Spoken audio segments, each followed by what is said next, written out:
Assalamualaikum warahmatullahi wabarakatuh. Halo anak-anak, selamat datang dan selamat bergabung Ibu ucapkan untuk kalian semua. Sebelum kita memulai pelajaran pada hari ini, ada baiknya kita berdoa terlebih dahulu. Bismillahirrohmanirrohim. Semoga pembelajaran pada hari ini berjalan lancar.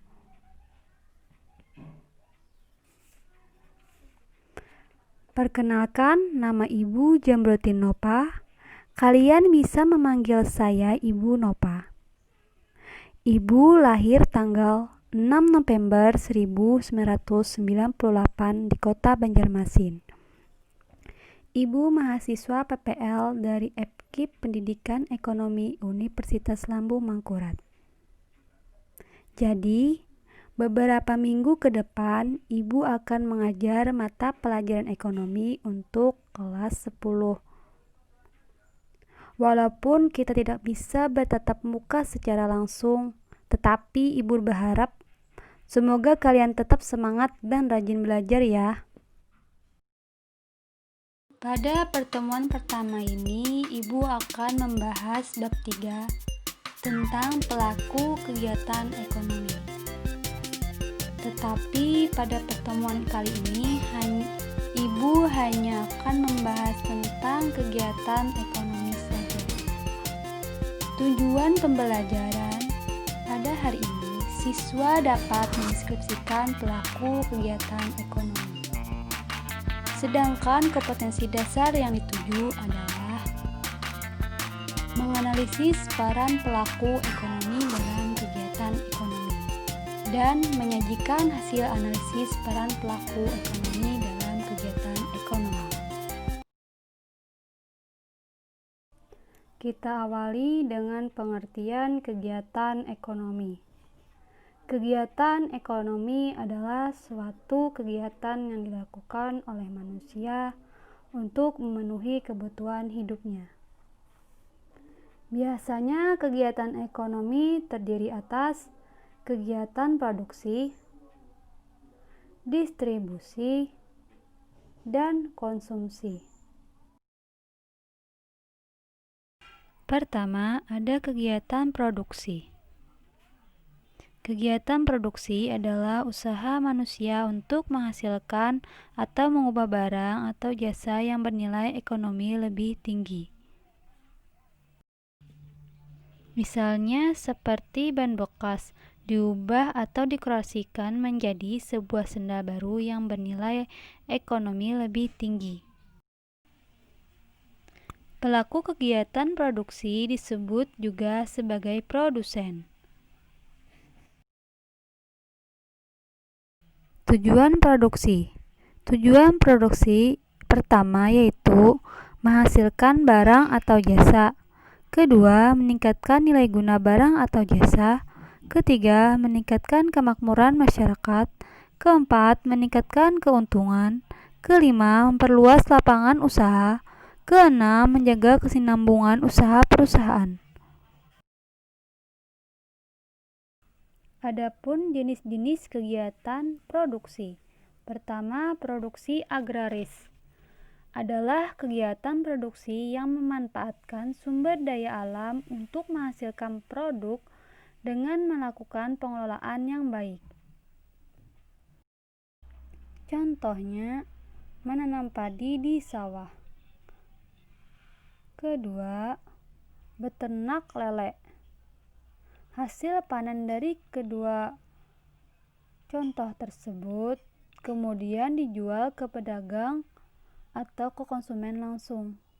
Kedua, produksi industri adalah kegiatan produksi yang bertujuan untuk mengubah bahan baku menjadi barang setengah jadi atau barang jadi yang nantinya dijual ke konsumen. Contohnya, seperti industri makanan setengah jadi yang menjual biji jagung kepada pengusaha makanan, dan pengusaha makanan ringan yang mengubah biji jagung menjadi popcorn dan dijual ke konsumen akhir. Jenis-jenis kegiatan produksi yang ketiga adalah produksi ekstraktif. Adalah kegiatan produksi yang mengambil sumber daya alam dari dalam bumi kemudian menjualnya ke perusahaan lain untuk diproses menjadi sesuatu yang baru. Misalnya seperti penambangan batu bara, penambangan emas, serta penambangan minyak bumi. Keempat, produksi perdagangan adalah kegiatan produksi yang berperan sebagai perantara antara produsen dengan konsumen. Contohnya seperti membeli hasil pertanian dari para petani dan kemudian menjualnya kepada perusahaan dagang atau ke konsumen akhir.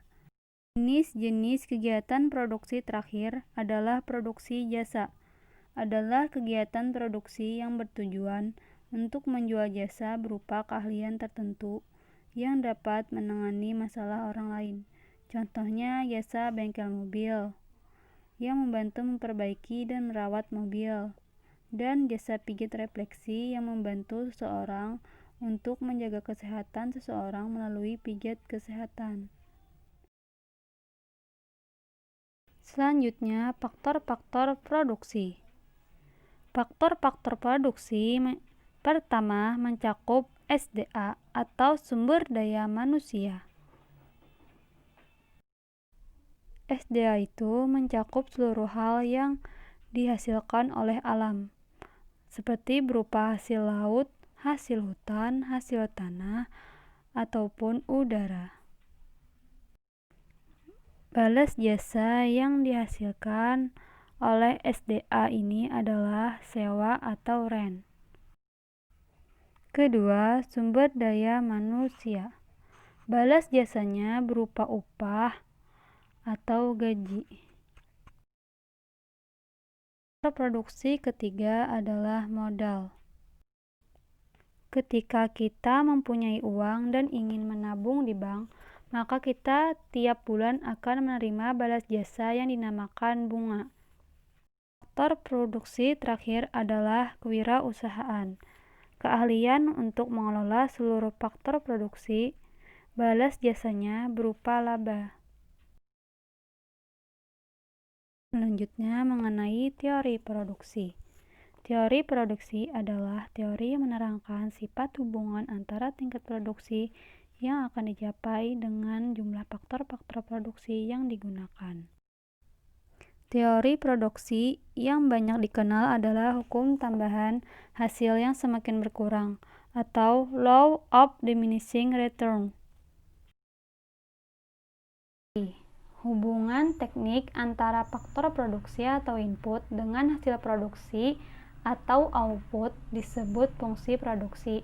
Secara umum, fungsi produksi menunjukkan bahwa jumlah barang produksi tergantung pada jumlah faktor produksi yang digunakan. Rumus dari fungsi produksi yaitu Q sama dengan F dalam kurung R L C T. Kegiatan ekonomi yang kedua yaitu distribusi. Distribusi adalah kegiatan ekonomi yang tujuannya menyalurkan barang hasil produksi dari produsen ke konsumen. Tujuan distribusi adalah memudahkan konsumen mendapatkan barang, mempertahankan dan mengembangkan kualitas produksi, pemerataan produk ke seluruh wilayah, meningkatkan nilai barang, dan mempertahankan stabilitas proses produksi.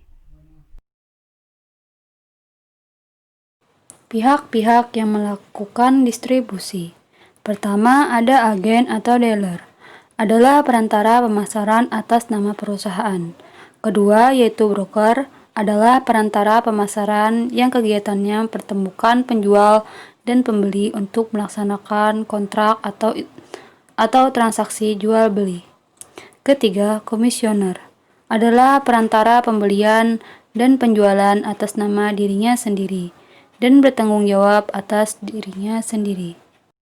Keempat, eksportir adalah pedagang yang melakukan aktivitasnya dengan menyalurkan barang ke luar negeri. Kelima, importir adalah pedagang yang melakukan aktivitasnya dengan menyalurkan barang dari luar negeri ke dalam negeri. Pedagang besar merupakan pedagang membeli dan menjual barang dalam jumlah besar. Contohnya seperti pedagang grosir yang ada di Pasar Sudi Mampir. Ketujuh, pedagang eceran merupakan pedagang yang membeli barang dari produsen atau pedagang besar, kemudian menjual barang kepada konsumen. Contohnya seperti toko-toko kelontong. Kegiatan ekonomi yang ketiga yaitu kegiatan konsumsi.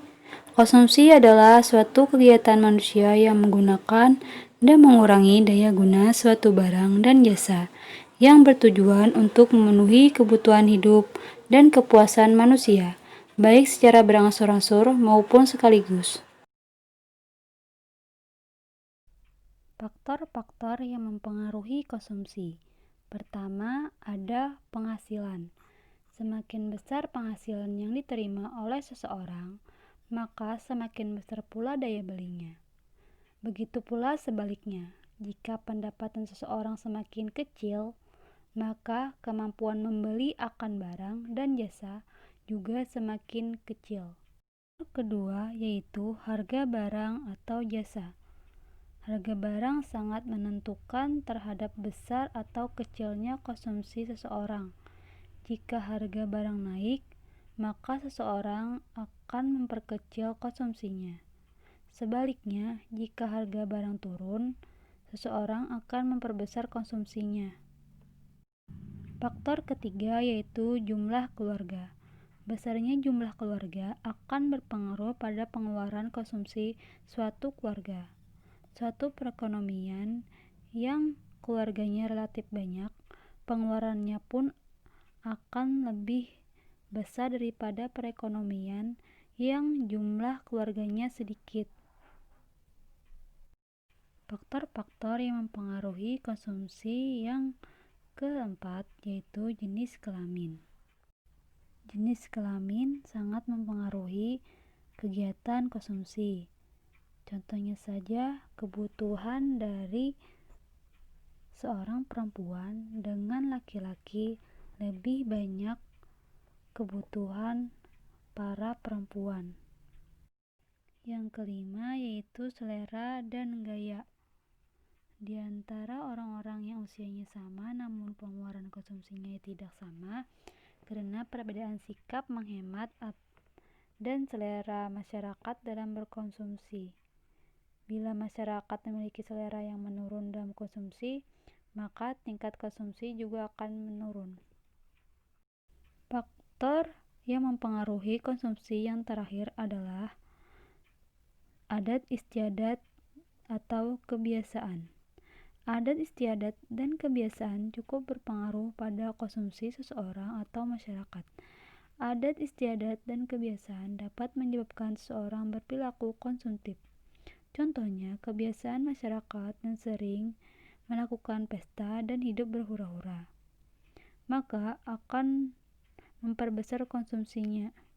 Contohnya saja seseorang yang melakukan shopping di mal-mal untuk membeli sebuah pakaian. Selanjutnya ada perilaku konsumen. Perilaku konsumen adalah sebuah proses yang dilakukan oleh seseorang atau suatu organisasi berupa kegiatan mencari, membeli, menggunakan, menikmati, mengevaluasi, serta melepas produk yang telah mereka pakai atau nikmati untuk melakukan kegiatan konsumsi memenuhi kebutuhannya. Perilaku konsumen dapat dilihat dari pendekatan sebagai berikut. Pertama, ada pendekatan nilai guna kardinal. Kedua, ada pendekatan nilai guna ordinal. Pendekatan kardinal adalah suatu daya guna atau nilai guna yang bisa diukur dengan satuan uang atau utilitas. Nilai guna tersebut memiliki tingkatan yang sesuai dengan subjek yang dinilainya. Dalam pendekatan kardinal, terdapat satu landasan hukum yaitu hukum Gaussian. Hukum Gosen pertama menyatakan bahwa kepuasan konsumen akan menurun ketika kebutuhan mereka dipenuhi terus-menerus. Sedangkan hukum Gosen 2 menyatakan bahwa seseorang konsumen akan terus-menerus memenuhi kebutuhannya sampai mencapai intensitas yang sama. Sedangkan pendekatan nilai guna ordinal adalah semakin banyak produk yang dikonsumsi, maka semakin besar kepuasan yang didapat oleh konsumen. Dalam menganalisis tingkat kepuasan, pendekatan ini menggunakan kurva indifferent yang menunjukkan campuran antara konsumsi dua macam produk yang memberikan tingkat kepuasan yang sama dan garis anggaran yang menunjukkan kombinasi antara dua macam barang yang berbeda yang bisa dibeli oleh konsumen dengan pendapatan yang terbatas. Ciri-ciri kurva indifferent. Pertama, memiliki garis miring yang negatif. Artinya, konsumen yang mengurangi jumlah konsumsinya terhadap suatu produk yang satu jika mereka melakukan konsumsi terhadap produk yang lain. Kedua, kurva cenderung menuju ke titik origin. Artinya, hal ini menunjukkan adanya perbedaan proporsi jumlah yang harus ia keluarkan atau korbankan dalam upaya mengubah kombinasi antara jumlah masing-masing produk yang dikonsumsi. Ketiga, tidak ada saling berpotongan, sehingga konsumen tidak mungkin akan mendapatkan kepuasan yang sama pada suatu kurva indifferent yang berbeda. Selanjutnya, fungsi konsumsi. Konsumsi adalah bagian pendapatan yang dibelanjakan untuk kebutuhan konsumsi. Tabungan adalah bagian pendapatan yang disimpan atau tidak dibelanjakan. Rumus konsumsi sebagai berikut. Y sama dengan C plus S. Any question? Jika ada pertanyaan, silahkan ketik pada kolom komentar. Sertakan nama dan kelas.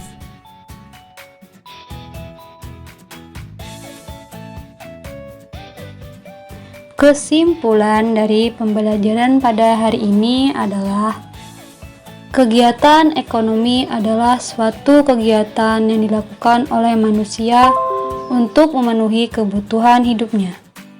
Kegiatan ekonomi sendiri terdiri dari 3 kegiatan, yaitu produksi, distribusi, dan konsumen.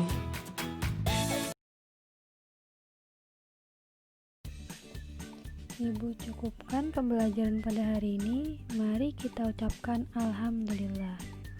Terima kasih kepada seluruh peserta yang telah menonton dan menyimak video pembelajaran dari Ibu. Mohon maaf kalau ada salah-salah kata. Wassalamualaikum warahmatullahi wabarakatuh.